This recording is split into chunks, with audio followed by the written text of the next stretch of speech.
Danışma. Danışma. Yəqin ki, tanış bir ifadədir, hə? Çox vaxt nənələr öz övladlarına bunu məsləhət görürdülər. Necə düşünürsünüz? Səbəb nə idir?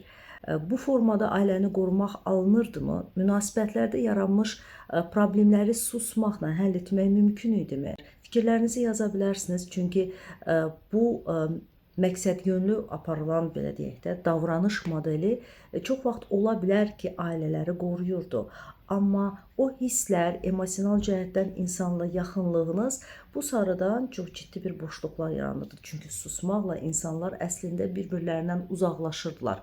Lakin nənələrin belə bir fikrə gəlməsi, bu üsuldan istifadə etməsinin də səbəbi odur ki, hətta o vaxtlar belə çox güman ki, insanlar ünsiyyətdə əziyyət çəkirdilər. Bir-birləri ilə düzgün bir formada danışa bilmirdilər, hisslərini ifadə edə bilmirdilər.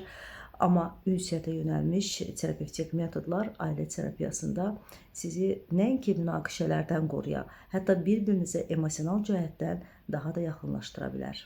Bu üsullardan istifadə etmək istəyirsinizsə, mütləq bu terapevtik prosesləri başlamanız gərəkəcək. İstəsəniz fərdi, istəsəniz elə ilkin diaqnostikaya cütlük olaraq müraciət edə bilərsiniz.